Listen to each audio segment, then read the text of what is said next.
Magandang gabi, magandang umaga, magandang tanghali po sa lahat.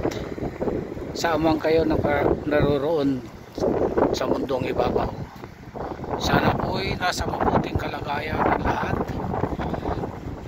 at gabayan kayo ng ating mahal na Panginoon. Nandito ako ngayon sa kalagitnaan ng snow. Papakita ko lang yung mga malalaking building doon na nakikita nyo. Yan ang downtown. At yung tower na yon, dyan naman ang airport. Nandito lang kami banda at ang buong paligid ay punong-puno na po siya ng snow. Pero ito'y umpisa pa lang ito dahil ng isang gabi lang ulan ng snow. At ngayon naman ay uminit na, pero pagdating ng siguro katapusan nitong buwan o hanggang January, February, ganun ba, mas makapal pang snow rito at mas malamig pati.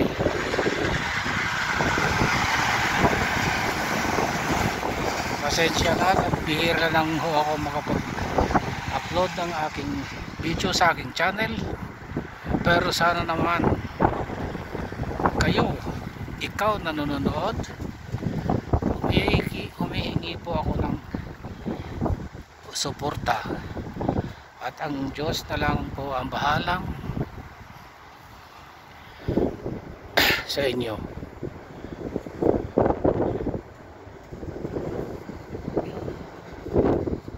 Ito ay kabayanan ng Calgary, Alberta.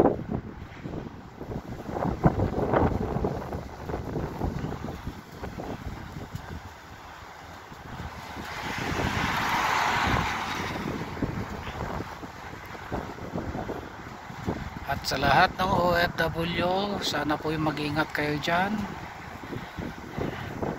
Bawal magkasakit dahil wala kayong karamay, nakamag-anak o mahal sa buhay. Kaya lagi pong mag-ingat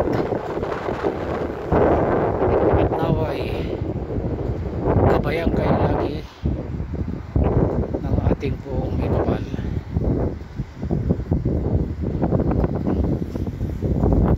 Paalala ko lang sa mga OFW, sana wag niyong sagarin ang pagpapadala ng pera sa inyong pamilya. Okay magpadala, pero huwag naman sana lahat para kayo makaipon para sa inyong kinabukasan. Dahil alam ko ang hirap ng OFW tulad dito. Alam nyo ba, karamihan dito ng mga kababayan natin ay hindi nagkakasya ba yung isang job para sa kanila, kundi mayroon parang part-time. Kaya dito, kahit kaibigan mo matalik at gusto mong pasyalan, hindi basta-basta ba makakapunta ka sa kanya. Kailangan tawagan mo siya kung siya ay available. Hindi tulad sa atin dyan sa Pilipinas, pasyalan ko ngayon kaibigan kong si ganito, pwede ka nang agad pumunta, ganon. Pero dito ay hindi ganon, hindi tulad dyan sa atin sa Pilipinas. May full-time job, may part-time, meron pang isang part-time pa, ganun dito eh. Kasi mahal din ang bayarin dito sa mga fees. Lalo na kung nag-uupa ka ng bahay o kaya nag-uulog ka ng sarili mong bahay. Hindi ka naman makakuha rito ng sasakyan kundi hulugan, ganun. Kaya kahit nandito na sa isang mayamang bansa na sinasabi nilang isa nga itong Canada sa mayamang bansa, hindi rin basta-basta ang buhay dito. Mahirap din tulad sa Pilipinas dahil yung ang sinasabi ko, hindi magkasya sa isang hanap buhay. Mabuti sa Pilipinas at pagka may magandang hanap buhay ka na dyan at medyo maganda-ganda na sweldo mo, maganda ng buhay mo. Dito hindi, talagang kayod kalabaw pa kung ituring nila rito. Halos wala nang pahinga sa buhay.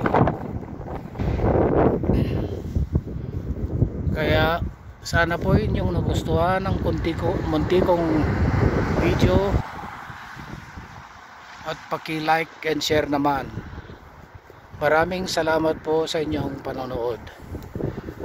God bless us all. Bye bye.